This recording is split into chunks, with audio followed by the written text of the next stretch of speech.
A lot of bikers make this mistake in buying the Grom as Honda's affordable entry-level motorcycle. But what if I told you this dual sport, which actually has more power and comes at a lower price tag than the Grom, is a much better motorcycle overall? So I'm going to compare both of these entry-level models for Honda. Yes, there is a Navi and even the Moto Compacto as well. But those are out of the consideration. These are two real motorcycles, manual transmissions, clutch levers, all that good stuff. We're gonna review these, compare them, which one is better for you and your needs. And like I mentioned, the Grom, I bought cold hard cash. I own this bike. This bike is actually a press vehicle from Honda. It's a bit dirty. I tried cleaning it up. I need to clean it some more because it is obviously dual sport. It's capable of handling some trail action too. And I'm heavily considering getting rid of my Honda Grom for a dual sport like the XR150L. So stay to the end where I'll discuss that topic in depth. If you guys want to feel a little bit safer out there on the streets, I have this little light on my helmet, so when I decelerate, it lights up to let people know, because oftentimes your engine braking on a motorcycle, they don't see you, one, and two, they're not going to see you slow down. So I like having this. If you guys are interested, just go ahead and click that Amazon link in the description and let's get into the review.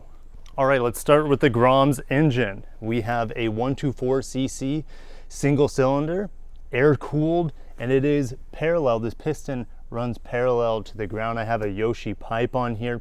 It is fuel injected, which is a big benefit, for some anyways, over the carbureted XR over there. Around 9 to 10 horsepower. What is it like when we start it up? Well, you flick a switch, make sure that your ignition is on here. That's actually pretty slow. It typically starts faster than that, but since I've been riding the XR all the time compared to this Grom, like this thing has just been sitting in my garage the most of the time, all right? The Yoshi exhaust, I accidentally hit the kill switch, go figure. The Yoshi exhaust is a thing of beauty. It sounds so good. I even have the DB killer in it.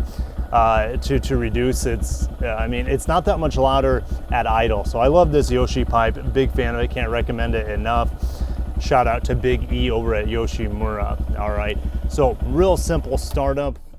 And we'll do a 0 to 60 on both of these bikes today to compare what the engine character is like, but also what the acceleration is like. It might take a while on both of them. I got the drag meter, so it will be GPS tested. This Grom has a 5-speed. They used to have 4 speeds, but after 2022 or so, they put a 5-speed. This is a 23 model, for example. The 25s and 26s have different plastics. It's the same bike. This also has front and rear disc brakes, which is really, really nice. The stopping power is good. The suspension on here, as you can see, like it's not set up for me at nearly 200 pounds. Oh, probably over 200 pounds when I have gear on. I have this little luggage rack here. I have all sorts of accessories. Go ahead and check out my other Grom reviews and videos on accessories if you want to learn more about how I've kitted out this bike.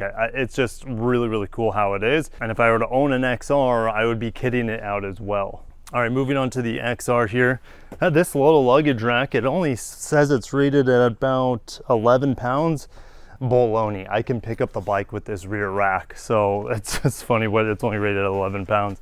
Yeah, the XR, look how much higher the seat height is. All right, you guys probably wanted me to sit on the Grom. I apologize, I didn't sit on the Grom. I look like a gorilla. Let's go ahead and cut to that.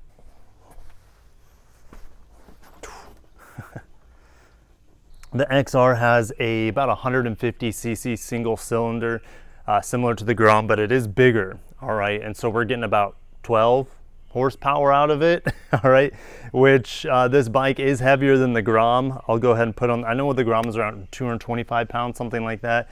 I'll put on the screen what this is. So this bike may be a little bit slower in some ways, but since it's bigger displacement, it has better torque over something like the little Grom. Let's go ahead and start this up. The screen here is very basic compared to the Grom. There's no gear indicator. The Grom has a gear indicator. It has a digital display, where the XR here, it is, well, there's not like, there's a brightness indicator and there's a turn indicator to let me know that the turn indicator is on. Other than that, everything else is analog on here. All right, so let's go ahead and get the clutch in. Oh, it actually started. Sometimes it doesn't start because this carburation requires some choke. Oh, and it just died. All right, so it does need to be choked a little bit and typically I just give it half choke. I don't need to give it the full choke.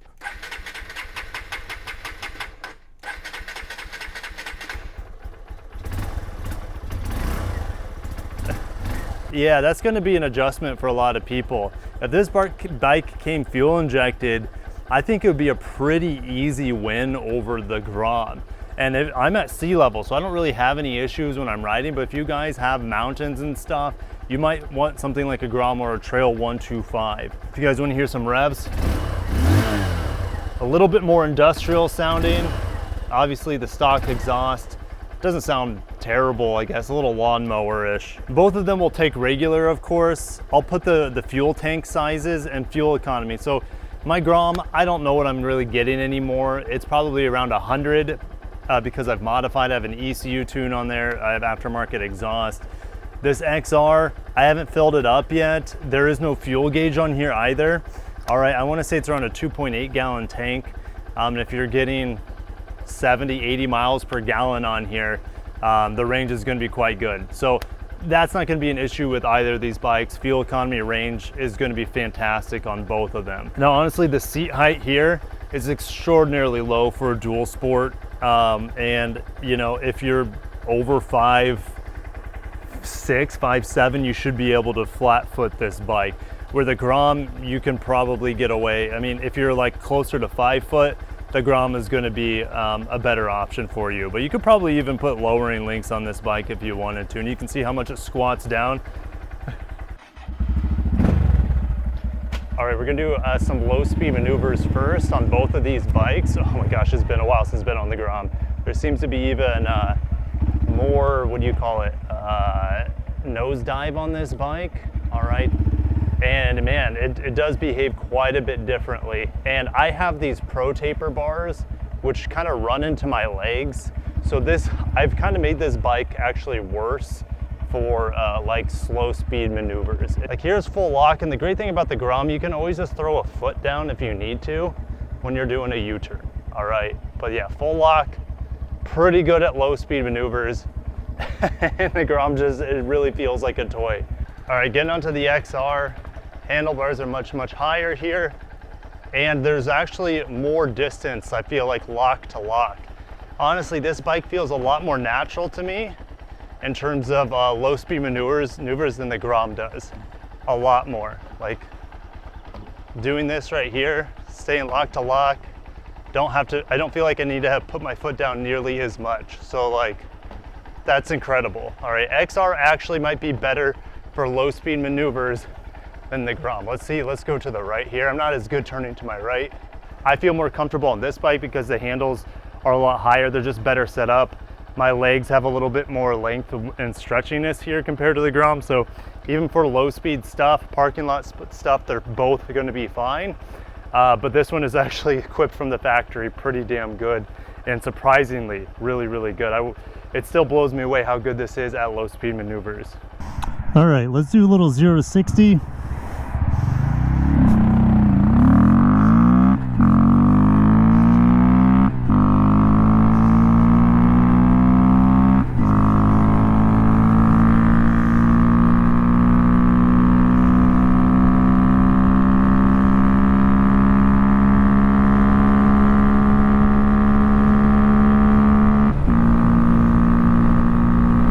Goes to about 61 in 4th gear with stock gearing here. All right, let's pull off to the side to see what kind of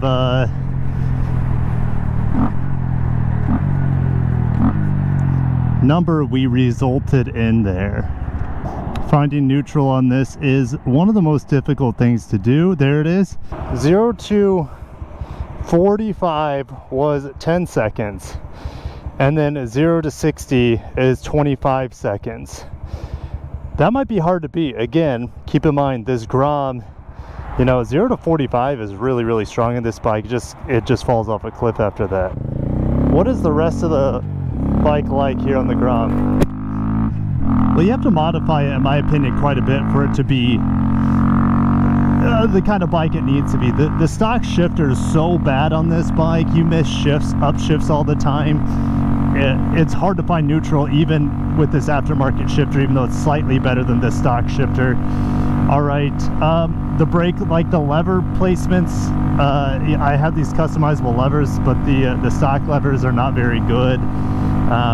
This bar improvement here, it takes a lot of work. I don't really recommend it, but like at speed here, even going 55, the Grom just has no stability, and it's worse on the stock tires. Like this feels sketchy on stock Grom tires. Those tires they have no friction to them.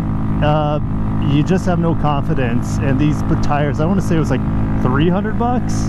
I put them on myself, which is also a pain in the butt, but from the factory, the stock tires are really, really bad on the Grom. All right, let's see if we can catch this turn at speed. Come on, Tesla.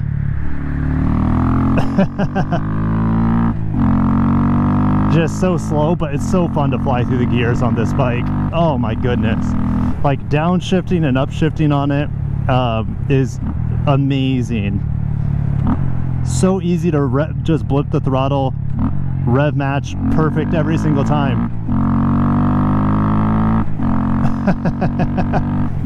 Oh gosh, the fun factor is still here. Okay, let's go ahead and we're going about 40. I don't have ABS on this model. I've never slammed on the brakes. All right, so the Grom can be had with ABS, which makes it even more expensive over the XR. All right, but let's go ahead. I'll clutch in and then nail the brakes. Oh my God. Brakes here are really even good, like surprisingly good. Now the problem is when you're going about 60, and downshifting has become an issue with this aftermarket shifter, just getting the gear selected, but overall it's better than the stock shifter. Anyways, the braking at speed, now 40 was one thing, but like when you're doing 60, these brakes don't feel strong enough. But at least I have a rear disc, which feels a lot better than there's like zero feedback with the drum brake on the XR, zero. All right, so the brakes here might actually be better than the XR, but the suspension is a lot worse. So it puts a lot more pressure on this front wheel here, and you just have a single disc on this one, just like the XR. You know, the braking experience here, it's not good for my weight. If you weigh like 150 pounds, this thing is going to have plenty of brakes. And if you're hardly ever going up to 60 and then hammering the brakes, which I'm not going to do because I don't feel comfortable doing it on this bike, you know, just keep that in mind. The brakes, the suspension, the heavier you are, the more you have to plan things out in terms of acceleration and braking with the Grom.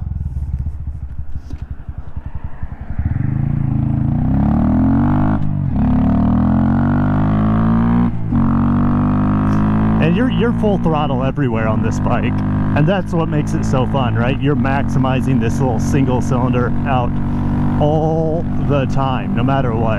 All right, just to get to 55, you know, you're still the throttle's still pinned. Ooh, should we do it like a top speed? Maybe we'll try to do a top speed here. Okay, full tuck. I have seen indicated like 70,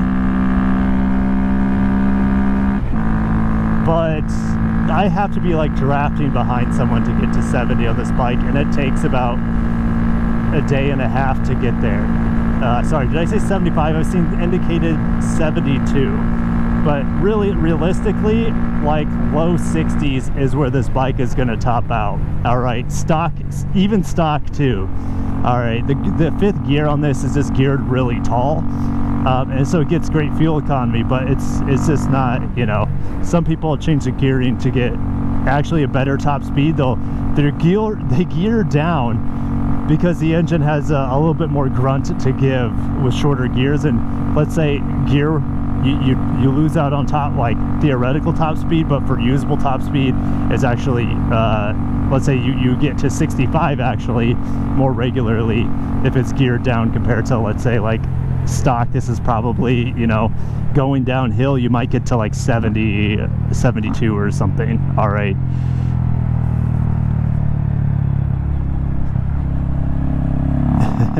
dragon knee, not quite.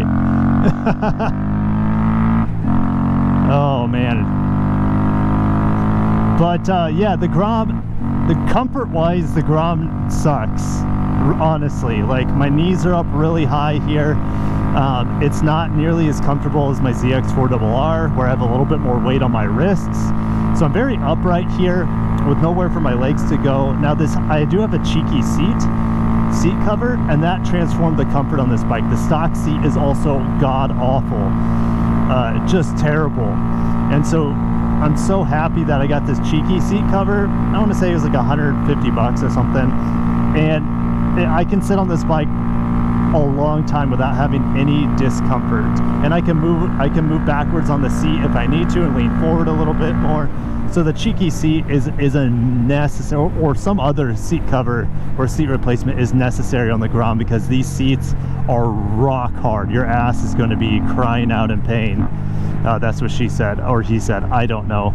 But yeah, get the seat cover upgrade, because stock, it's a terrible seat for comfort. And I wish we could lane split. The Grom would be amazing for lane splitting.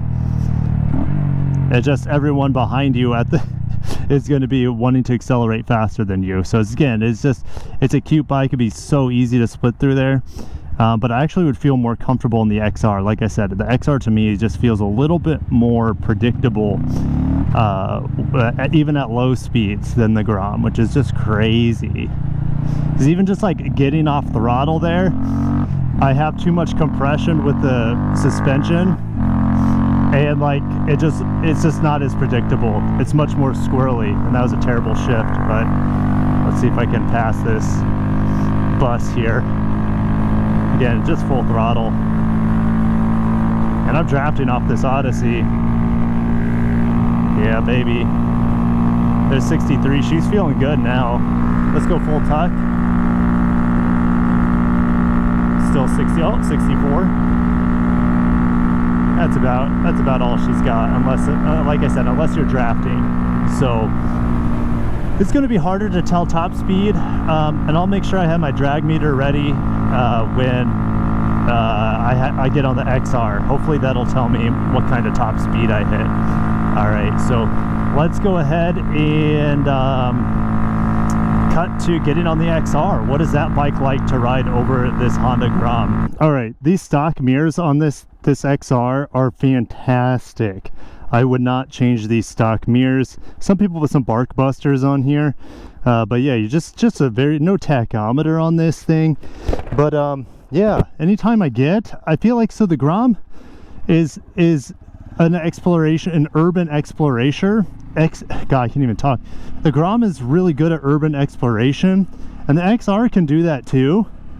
You know, you'll look maybe a little bit more suspicious. I don't think you'll be able to get away with as much, because it looks like a full-size bike. It looks like a dirt bike, and you know, a lot of people have maybe different ideas about a dirt bike, but if you don't modify the exhaust on here, you're probably not going to piss too many people off. All right, cops are not going to be looking at you nearly as aggressively as if you had something like a sports bike, for example.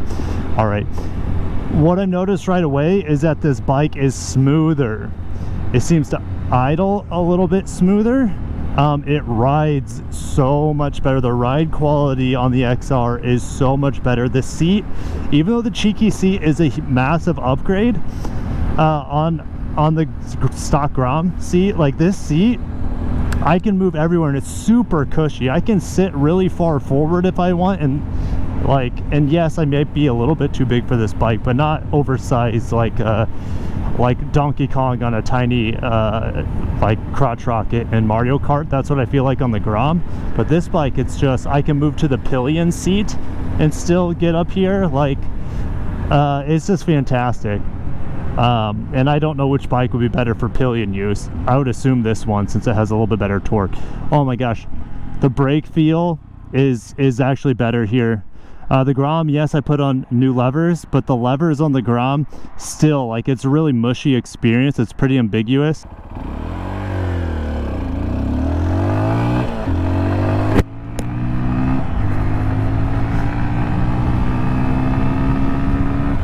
No tachometer again, so let's see where this takes us.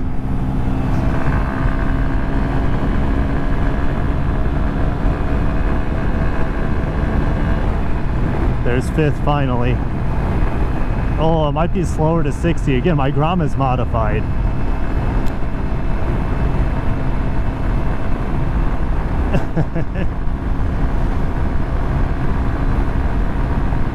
I'd say top speed is about equal between the two. Okay, top speed about equal between the two. About 60 is what you're gonna get. Both of these bikes are happy. You really are between about 40, like 45 to 50. Rev matches are really easy here. So much more stable in the turns, like not even close. This bike handles so much better than the Grom. It's crazy. It feels like I have more grip, and again, I have tiny, not complete with knobbies. Obviously, they're dual sport factory tires. These things, I'm sure, are complete trash. A lot of people just get rid of them right away and put some, you know, aftermarket tires on these for better off-roading. But for on-road performance, it has all the grip I want, to be honest.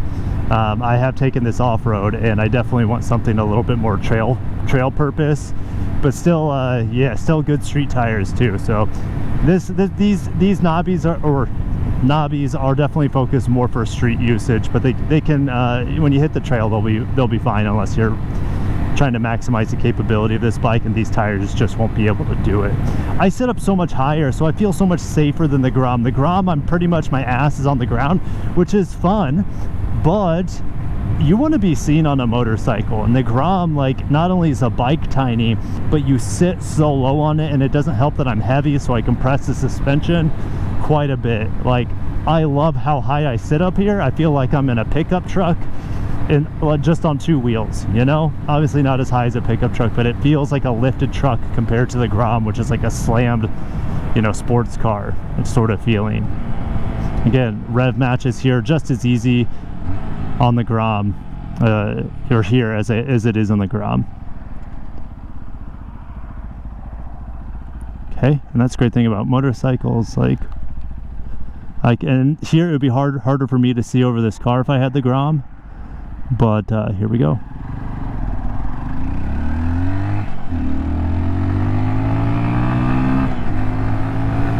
It's not as fun to ring this bike out like it is the Grom.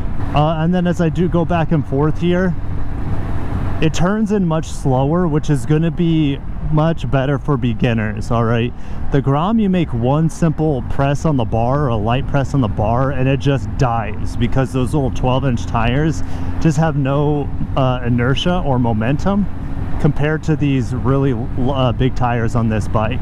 Okay, so like stability even at speed is way better here. The cornering is better. Acceleration and I guess gearbox fun factor goes to the Grom, but honestly, some people might prefer this engine and transmission over the Grom. The shifter here is way better than the Grom. I can find neutral every single time. Like, I never miss a gear. And the Grom's gearbox, it's like, you know, it's pretty unpredictable even with a decent aftermarket shift lever. All right. My knees are actually lower here than it is the Grom, so it's like not only is the seat more comfortable and I can move around a lot easier here, but my knees are a little bit lower. And if I sit on the pillion seat on the back, it opens up my hip angle, so my knees aren't super high like it is on a Grom. So like overall seat comfortability here is pretty good. And they're both buzzy setups. This one might be a little bit buzzier at speed compared to the Grom, right? It's a bigger cylinder moving back and forth, but for acceleration they're both smooth, and this has a smoother idle.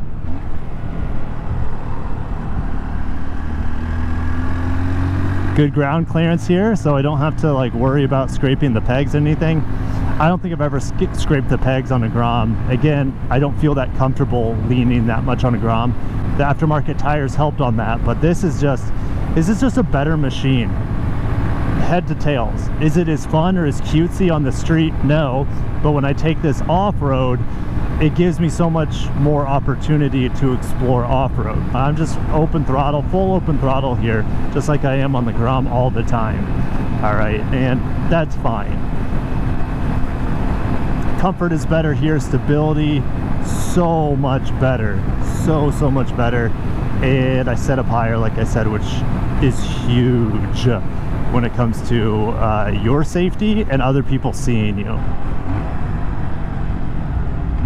Rev matches are just so good here.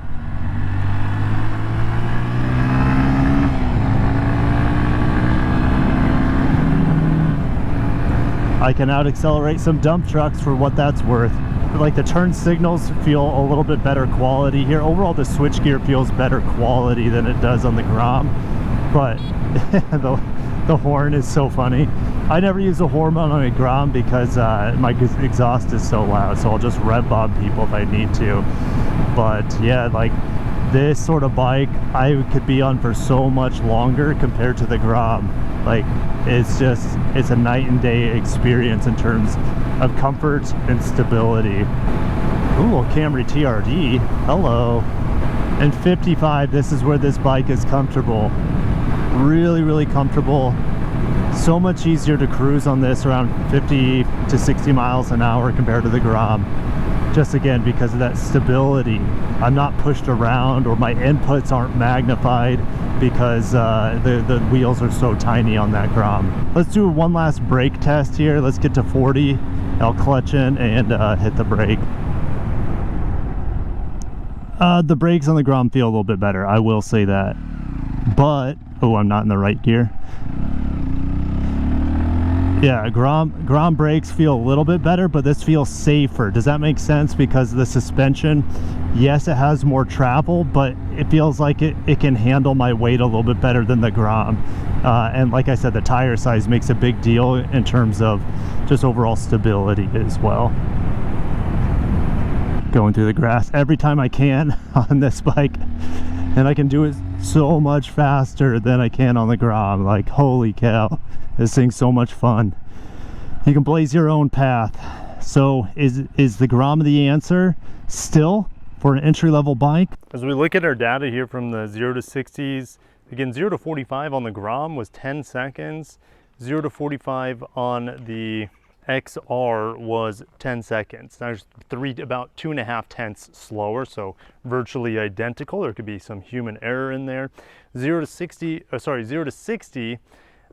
was 26 seconds on the XR. If we go to the Grom, it was 25 seconds. They are virtually identical in terms of speed. Again, the Grom having actually some upgrades. So the XR from the factory is definitely a faster bike. When I saw top speed here, at least on my 0 to 60, the XR got up to 64 miles an hour, and that's what I was seeing indicated on the little Grom here. So really, essentially identical performance, let's be honest here, but not identical price tags. Again, about $3,300 before destination, and the Grom, if you want ABS, it's going to push you potentially over $4,000. All right, so this is a $3,600, $3,300. This is a toy. Let's be real. The Grom is a toy. It's super fun to customize. Look what I've done to it. I love the looks of my bike. I love how it sounds. Obviously, there's a lot more money put into this, like probably almost about double what the Grom costs in terms of mods. And then you could keep going. Some people do big bore kits, and you can do that on the XR too. You can put a big bore on there as well. All right, but if you plan on doing any sort of off-roading or any sort of extended 40, 50, 55 mile an hour usage, the XR is a far better bike. It handles better, it's more stable. And then, like I said, if you have any inkling or any options to do some off-roading or trail usage, XR, hands down. It's not even a competition there. I have done some off-roading on the Grom. It's surprising what it can do, but it's seriously, it's no competition between these two bikes. All right, so this is the best. This is without a doubt the best entry-level bike for Honda in the US. All right, the mini motos, they're very expensive, but they win in cutesiness. They win in being toys. This is not a toy. This is one of the most sold bikes in the world. Central America, Southeast Asia, South America, you guys are going to find these bikes, these XRs and derivatives of this bike everywhere throughout the world, used for daily life in terrible conditions as well. Both of these are going to be bulletproof, by the way. All right, the XR it's a real bike. It is infinitely better than the Grom for capability and everyday usage. Is the Grom more fun? Yeah, I'd rather pull up to the restaurant or bike night or whatever in this bike than this, that's for sure. But that's not what this bike is for. This isn't to impress people, it's to have fun and go on journeys. The XR wins this comparison, but is it the right bike for you? I mean, I used to live close to the beach. The Grom was perfect for that. For city life, Grom was good for that. Still not like perfect, but it was good for that. Now that I live out here in the country, this bike makes a lot more sense. Am I gonna get rid of the Grom for an XR? I don't know, maybe I'll get a CRF or maybe I'll get a KLX, I don't know. But like the Grom is gonna leave. I'm not gonna have it around forever. I'm gonna get rid of it, not for the Moto Compacto, but I will get rid of it for a real dual sport motorcycle. All right, but for the price, there's nothing in the US that can beat this new, all right? So time will tell what I end up doing, what I end up buying, but stay tuned because I have this bike for some more time here as this press bike. So I'll have it for a few more months. I can generate some content. So if you want to see some specific content on the XR, go ahead and put it in the comments down below. For beginners, there's no question. The XR is a much better and safer option. All right, assuming you can touch the ground, you know, if you're really short legs, I mean, Grom maybe, but like even then, like just the instability of this bike, and yeah, it's not that great of a motorcycle, but it is fun as hell. I'll end it there. Thank you for watching. Stay tuned for more content.